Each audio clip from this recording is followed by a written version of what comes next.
Episode 02 of 1001 Stories of Relationship, Moments That Matter.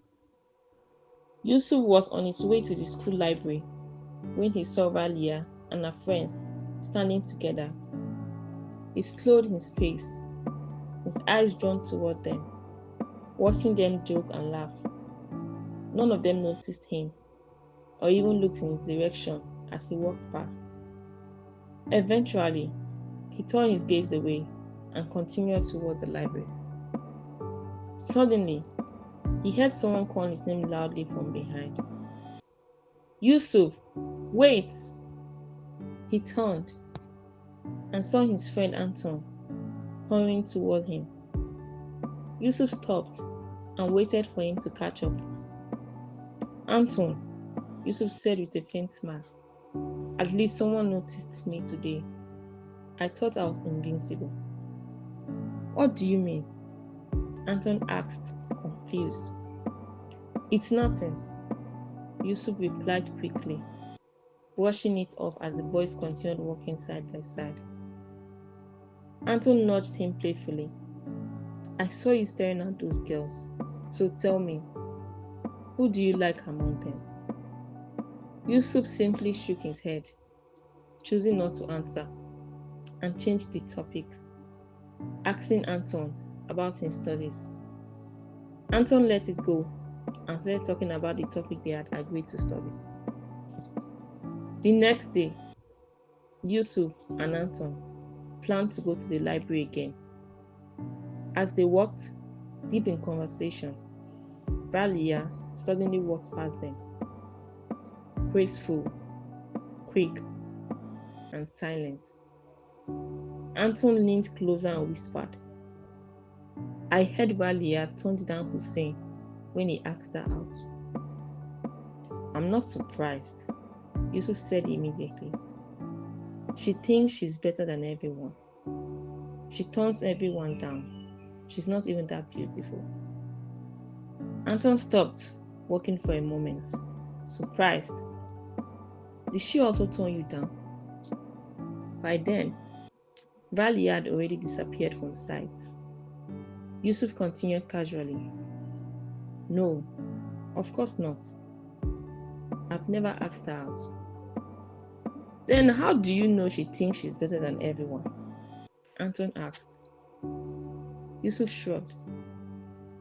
Rumor has it she rejected Hussein. Obviously, she thinks she's above everyone.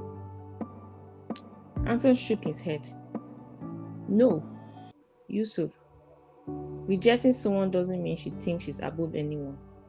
She has a right to say no. Then he added, by the way, remember last semester, you told Aisha right at the birthday party that you didn't like her enough to date her. She pointed you out as her biggest crush. And instead of dancing with her once, you rejected her in front of everyone. Yusuf exhaled quietly, remembering. I wasn't into her. I'm still not. I know, Anton said with a small laugh. But you could have danced with her just once. The poor girl didn't deserve that on her big day. The crowd laughed at her afterward. The news went everywhere. Yusuf's chest tightened. Aisha's face from that day flashing in his mind. You can't force someone to like you, Yusuf insisted. True, Anton agreed. Reciprocated love isn't compulsory. Then he lowered his voice, smirking. So why are you upset that Ralia doesn't notice you? I'm not angry, Yusuf said defensively. Why do you think I am? Because you accused her of feeling more important than everyone, Anton replied calmly. Yusuf blinked, surprised, then sighed. Maybe you're right. She's okay. And besides, I've never asked her out. Anton smiled. Exactly.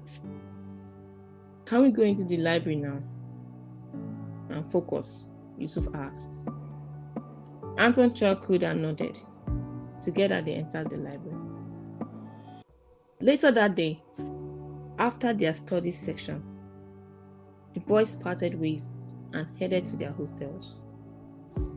As Yusuf walked back, he saw Ralia approaching from a distance. His heartbeat quickened, but he kept walking. As they came closer, he didn't say anything, just glanced at her. But unexpectedly, Ralia lifted her head. "Yusuf, hi," she said softly, smiling a little as she passed. Yusuf froze for a moment, startled. He managed to say hi before turning slightly to look after her. It was the first time she had ever greeted him first. Maybe she doesn't think she's better than anyone, Yusuf thought.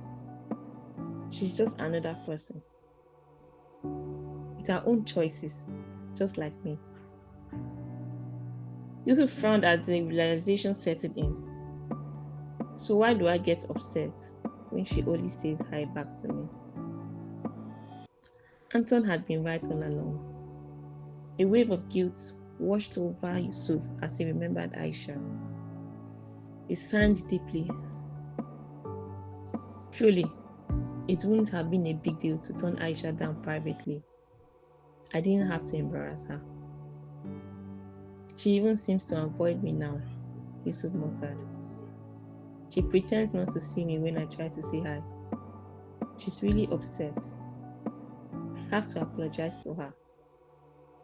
Aisha's teary eyes in her birthday flashed again.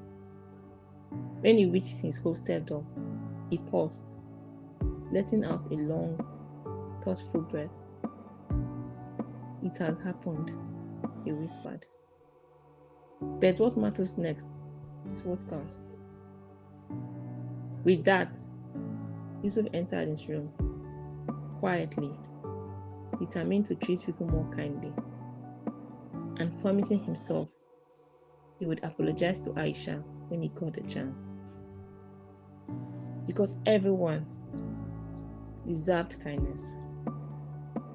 Keep enjoying the episodes of 1001 Stories of Relationship at 1001storiesofrelationship.wordpress.com.